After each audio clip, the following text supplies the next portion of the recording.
He is suing the city of Philadelphia for mishandling his case. Williams claims that police buried leads, hid evidence of alternative suspects, and that law enforcement coerced vulnerable teens to frame him in order to obtain convictions at any cost. In the early 90s, Christopher Williams was prosecuted for 6 murders. He was acquitted of 2 and exonerated of 4.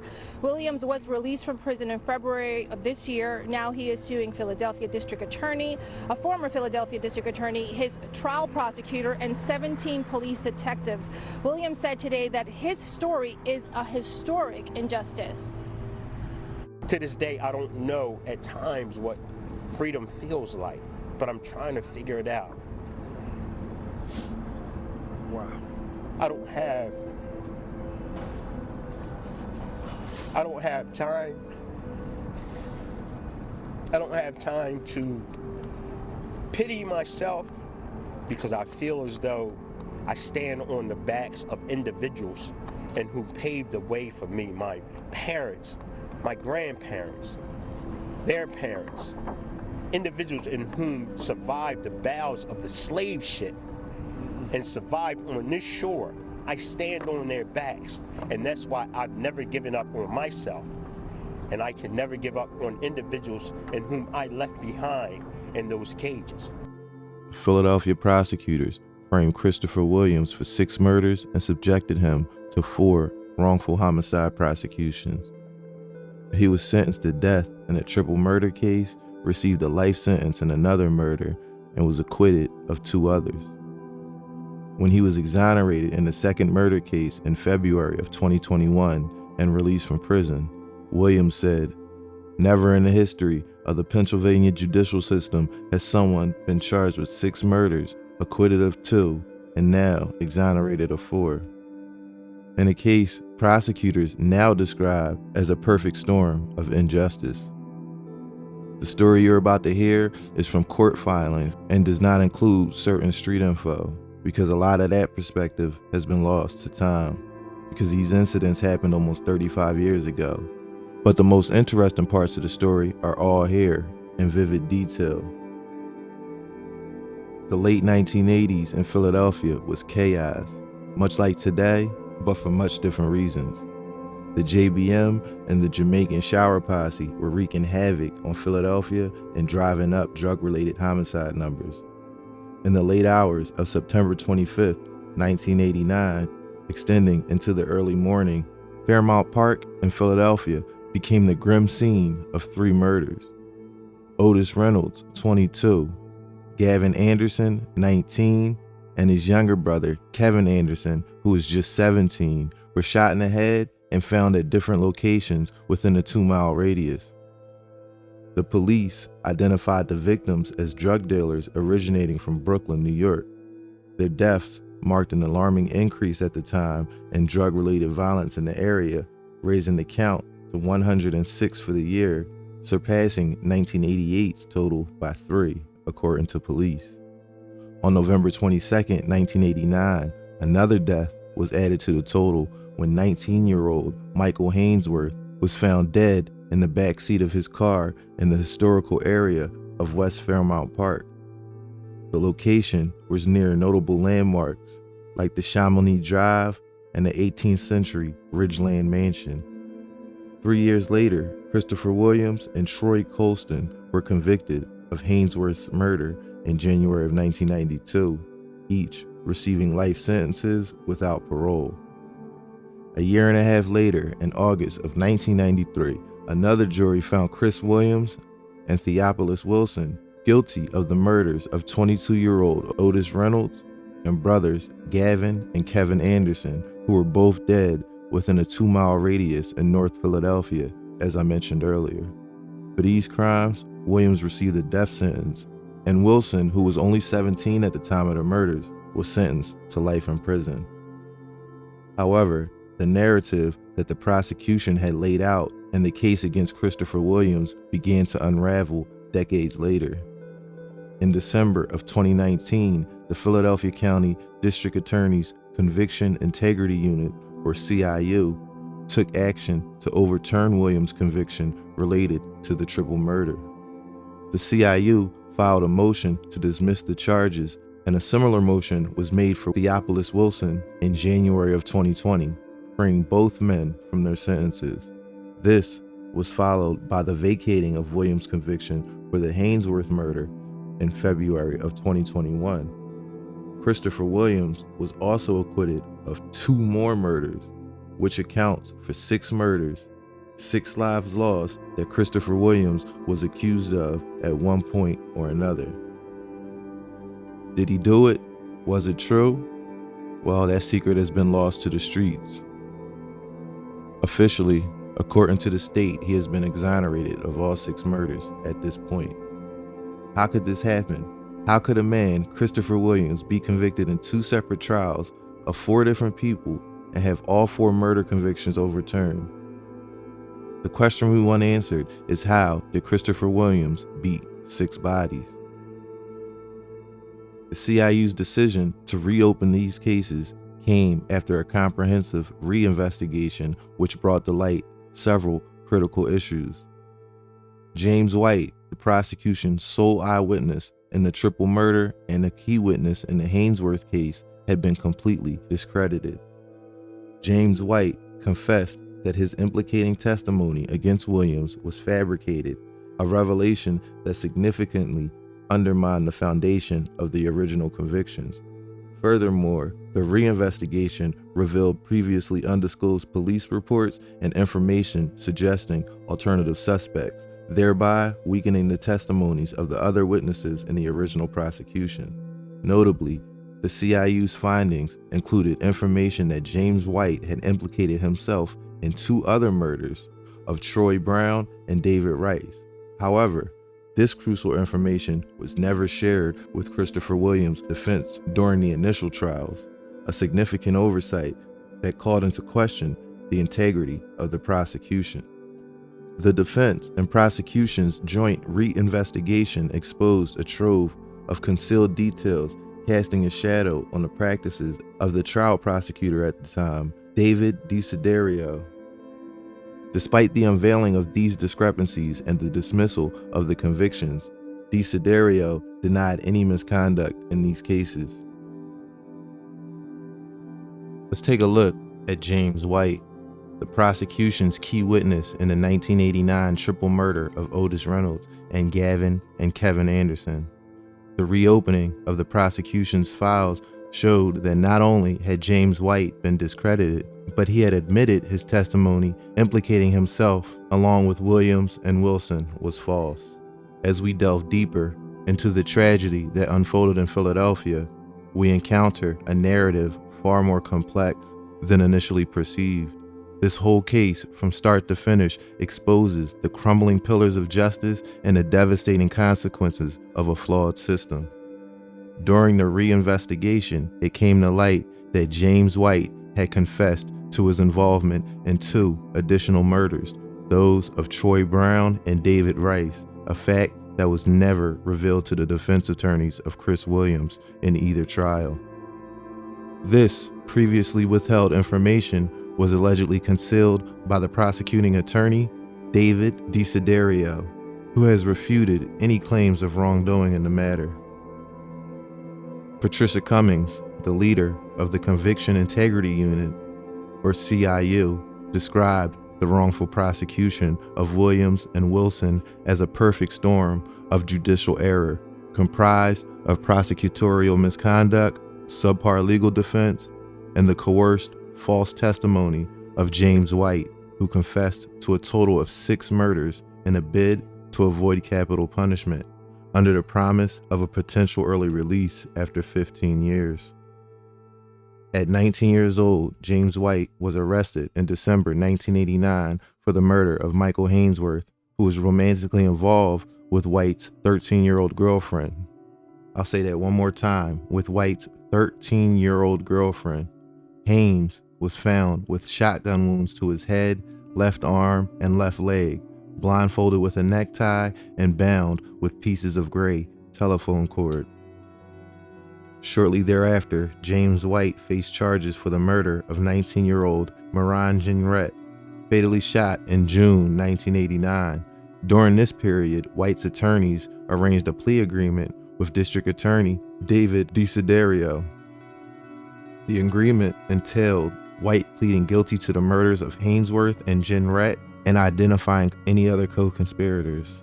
In exchange, he would receive consecutive sentences totaling 10 to 20 years. Once this agreement was established, James White implicated Williams in both the Hainsworth and Jenrette murders, and also referenced a third incident, the murder of taxi driver William Graham on February 18, 1989. Police arrested Williams and he was charged with 6 murders. With the help of James White's statements, they believed Williams led a drug gang involved in robberies and murders. Yet, it later emerged that White's portrayal of Williams as a major criminal figure was exaggerated, acknowledging that Williams was nothing more than a nickel and dimer. According to White at the time, Desiderio said he could plead guilty to all 6 murders in return for his testimony against Williams and any others whom White said were involved. From White's perspective, he was under the assumption that he would receive a life sentence, but that Desiderio would write a letter to the parole board so that he could be released after 15 years. White, however, said Desiderio instructed him not to reveal that part of the deal during testimony, and it was never memorialized in any way in the plea agreement. Following his deal, James White implicated Christopher Williams and Theophilus Wilson in the murders. Police considered Theo Wilson to be an associate of Chris Williams' gang and had previously interrogated him regarding the murders of the Anderson brothers and Reynolds, which he denied.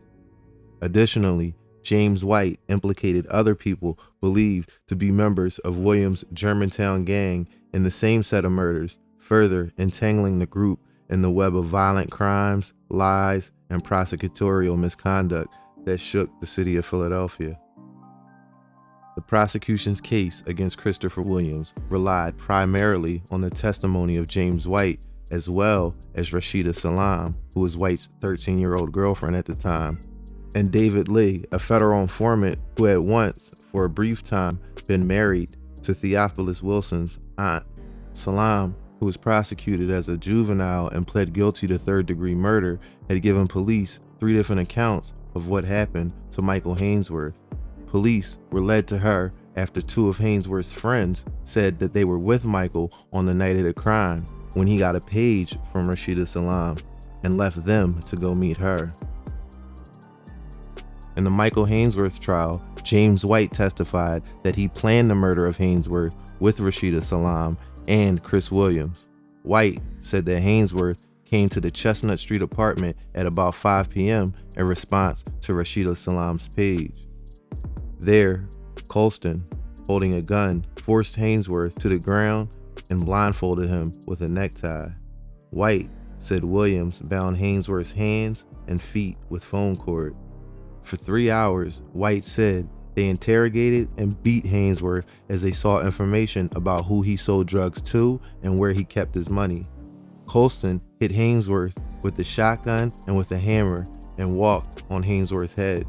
Eventually, White said they decided to kill Hainsworth with a shotgun because it couldn't be traced, while the 9mm pistol that Williams usually carried was new and traceable.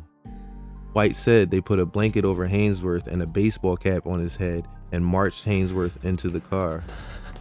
They put him in the back seat with Colston. White drove the car, followed by Chris Williams. At Fairmount Park, White said Christopher Williams parked on the street while White pulled onto the grass near a line of trees. White said he and Colston then got out of Hainsworth's car and Colston shot twice, began to walk away, then turned around and shot Hainsworth 2 more times. According to White, Colston said he wanted to make sure that Hainsworth wasn't pretending to be dead after the first 2 blasts. During questioning by District Attorney Desiderio, White said he expected to serve the rest of his life in prison. Rashida Salam testified that she was in the bedroom of the Chestnut Street apartment when Hainsworth was interrogated and beaten. She said she cleaned up blood from the floor after they left and was there when they returned. They told her that Hainsworth was dead, she said. Lee testified that he had purchased a 9mm gun for Williams. David Lee also claimed for the first time that Williams asked if he knew where to buy hand grenades. This was never in his statement, and for the first time in court he brings this up. This testimony was presented to support Rashida Salam's claims that Chris Williams was threatening to blow up Rashida's mother's house. On January 23, 1992, the jury convicted Williams of first-degree murder, kidnapping, robbery, conspiracy, and possession of an instrument of crime. He was sentenced to life in prison without parole. Colston was convicted of the same charges and sentenced to life in prison without parole. In July of 1993, Chris Williams, Theophilus Wilson, and Rick Bennett, another alleged member of Williams' gang, who White also implicated in the murder of Otis Reynolds and the Anderson brothers. Williams and Bennett were also tried for the murder of the taxi driver, William Graham. White testified that Reynolds and the Anderson brothers were lured to Philadelphia under the promise of being sold 2 AK-47s, but that he and the others actually intended to rob them. White said that at Williams' request, he stole a van to use in the robbery. On the afternoon of September 25, 1989, White said that Theo Wilson picked up the victims and drove them to the home where Williams, White, Bennett, and a gang member named Steve were waiting. After the three handed over $2,400, Williams retrieved an AK from the closet and pointed it at the victims.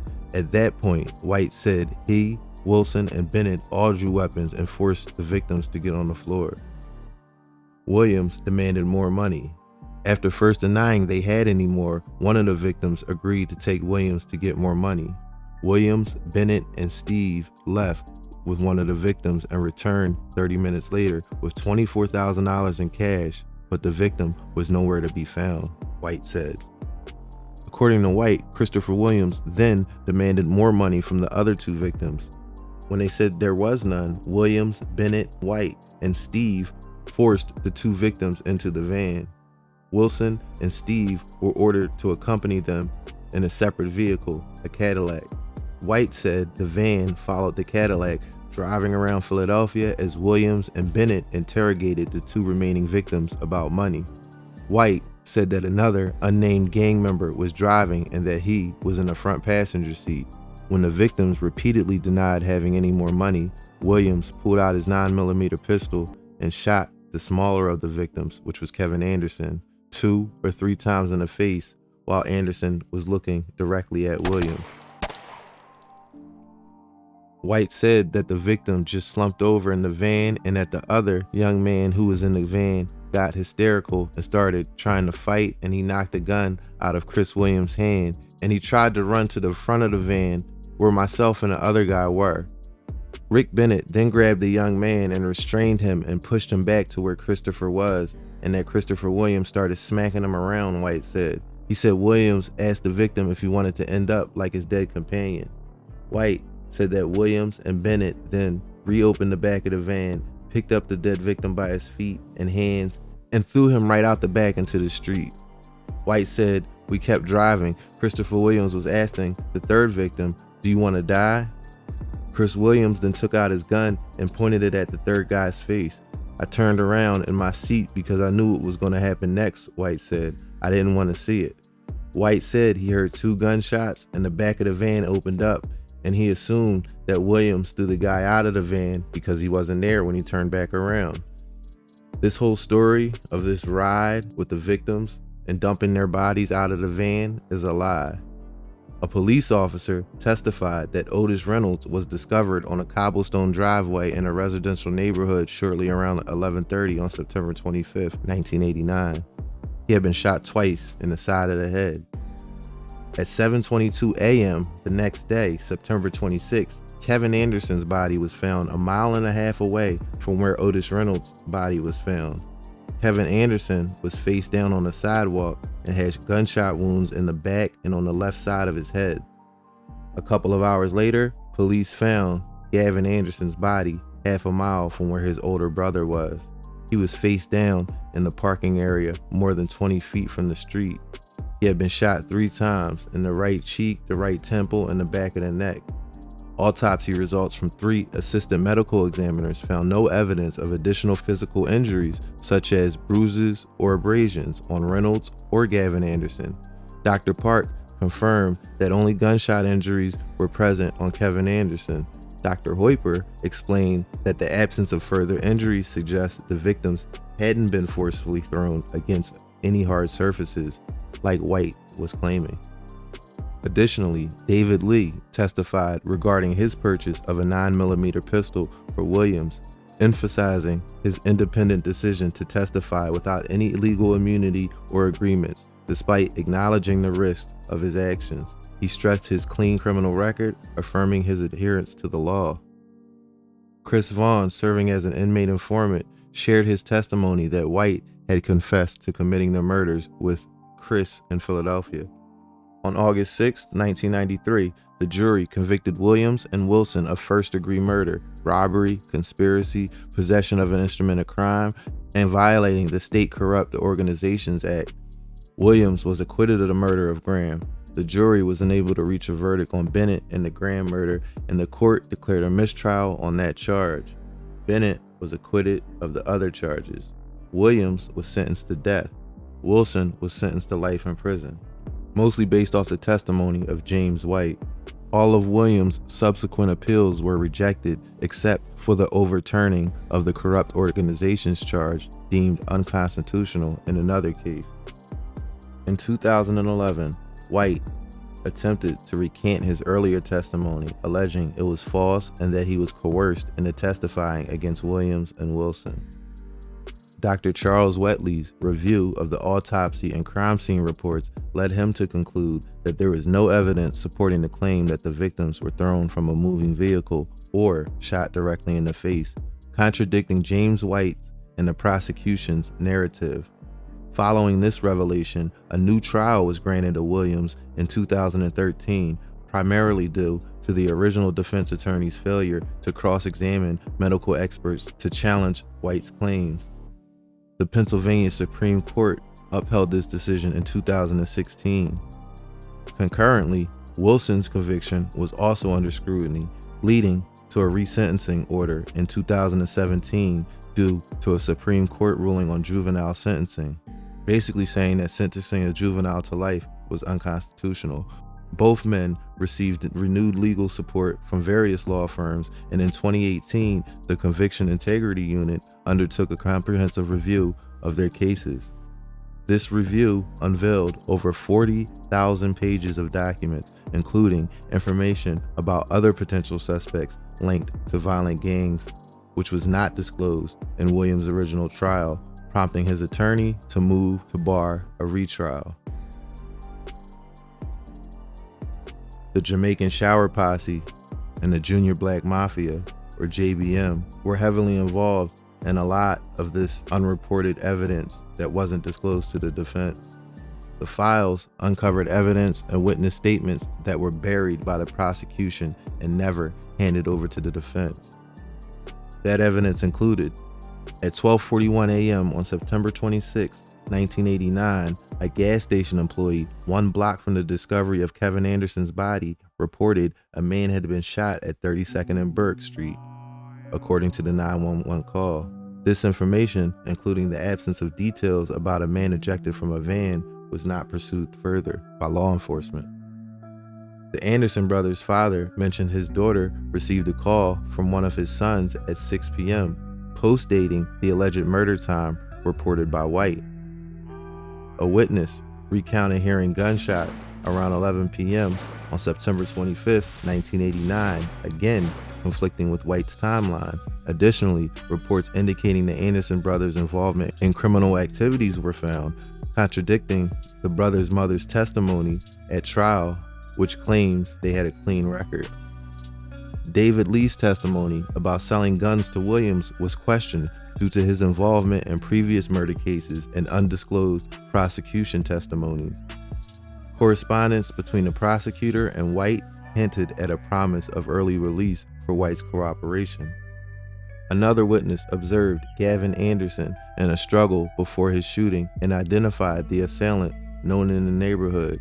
On December 18, 2019, Cummings filed a motion to dismiss Williams' convictions, citing false testimony from White and inconsistent physical evidence.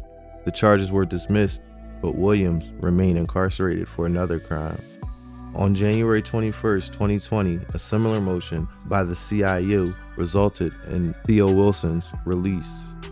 The CIU said that evidence withheld by the prosecution, including reports that prior to their murders, Reynolds and the Anderson brothers had been running a drug operation in Philadelphia that had been wrested from their control by a drug kingpin named Noel Grierson, also known on the street as Steplight. In fact, Grierson had physically assaulted the three and robbed them of a large amount of narcotics. In response, Reynolds and the Anderson brothers robbed one of Steplight's drug houses in Philadelphia. 3 weeks later, Reynolds and the brothers were murdered.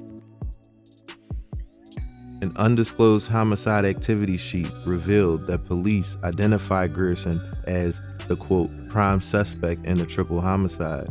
Unveiled reports also linked the Junior Black Mafia to the murders. During the discovery process in the United States legal system, prosecutors are indeed obligated to provide the defense with all relevant evidence, a requirement underscored by the Supreme Court's case Brady v. Maryland from 1963. This landmark decision mandates that the prosecution must disclose all exculpatory evidence to the defense. Exculpatory evidence refers to any information that might be favorable to the defendant, which could exonerate them or reduce their guilt. This includes evidence that might question the credibility of a witness, suggest someone else committed the crime, or mitigate the defendant's culpability. Failure to disclose such evidence violates the defendant's right to due process under the 14th Amendment, as it prevents the accused from building a complete and informed defense. Moreover, this obligation is not limited to evidence that conclusively proves innocence, but extends to any material evidence that could have a significant impact on the outcome of the trial. On February 9, 2021, Philadelphia County Common Pleas Court Judge Tracy Brandeis Roman, who called the case, quote, mind-boggling, granted the motion to vacate Williams' convictions in the Hainsworth case and granted the motion to dismiss the case. Williams then was released. In November of 2021, Holston's convictions were vacated and the charges were dismissed. This should be, for Christopher Williams, a time to celebrate. 30 years in prison, questions about his guilt or innocence on some of the cases, but ultimately he was free. But as we all know, while the justice system might fail, the streets never forget. And the 60-something Christopher Williams was grateful to be out and alive when, in a twist of irony, the man that was charged with murder 6 times would himself be murdered in cold blood. Family and friends of Christopher Williams, a father of 6 children, said they were shocked by his death. Williams had been driving in a funeral procession for another formerly incarcerated man, Tyree Little, friends said. After stepping out of his car at Mount Peace Cemetery near the 3000 block on Lehigh Avenue, Williams was shot once in the head. The dirty police and prosecution tactics used in this case are not unique to this case. Ask anyone sitting in prison right now and they will say they are innocent. Most are not telling the truth, but some are. 3,433 people have been exonerated from long prison sentences since 1989, according to the National Registry of Exonerations at the time of this recording. 91 murder convictions in Pennsylvania have been overturned in that same time span. 31 years, that's how much time Christopher Williams spent after being wrongfully convicted of 6 murders in the early 90s. He has filed a civil rights lawsuit against the city of Philadelphia. BNC correspondent Asher Martinez is in Philadelphia, where Williams and his attorney spoke out. After being exonerated, Christopher Williams is basically trying to piece his life back together from scratch. Because Pennsylvania is a state that does not compensate exonerees, Williams is now seeking justice and accountability. What is the price for stealing his life? What is the price for stealing his life? Nearly 31 years after being cleared of heinous crimes, Christopher Williams is telling his story and seeking accountability. I spent 25 years on death row. after I was convicted of 3 homicides. I had 3 death penalties and 1 life sentence. In the early 90s, Williams was prosecuted for 6 murders. He was acquitted of 2 and exonerated of 4. Williams was released from prison in February 2021. Now he's on a mission. To this day, I don't know at times what freedom feels like, but I'm trying to figure it out. Wow. I don't have time. I don't have time to pity myself because I feel as though I stand on the backs of individuals and who paved the way for me, my parents, my grandparents, their parents, individuals in whom survived the bowels of the slave ship and survived on this shore. I stand on their backs, and that's why I've never given up on myself. And I can never give up on individuals in whom I left behind in those cages. Wednesday, Williams held a press conference surrounded by his legal team that includes prominent civil rights attorney Ben Crump. They're suing the city of Philadelphia for mishandling his case. It is Philadelphia who has one of the worst records on wrongful convictions, especially of black men. It is our hope here today that we will start the process of giving the city of Philadelphia an opportunity to go from worst to first. Williams and his attorneys claim police buried leads, hid evidence of alternative suspects, and that law enforcement coerced vulnerable teens to frame him in order to obtain convictions at any cost. Williams says he paid the price with trauma. When I first came home, I was away. And I laid down on a pillow about 4 o'clock in the morning, and my head popped up around 5 o'clock, and I looked at the door. And the first thing I thought was, they're getting ready to come get me and take me back to jail. No one should be thinking like that and who have been set free. But that was my mindset because that's my reality. That's the trauma that I live. And every now and then I still revisit that trauma from time to time. And I share those things with my family so they can identify with what it is that I'm going through. So this journey is not over, but the healing process has begun. Now, Williams has a big family. He's a father of 6 children, 26 grandchildren, and 5 great-grandchildren. He says he feels robbed of a life where he should have been spending time by their side. Now he's seeking $100 million in damages. In Philadelphia, I'm Astrid Martinez for BNC. Thank you for watching. This has been American Confidential, and until next time, be safe.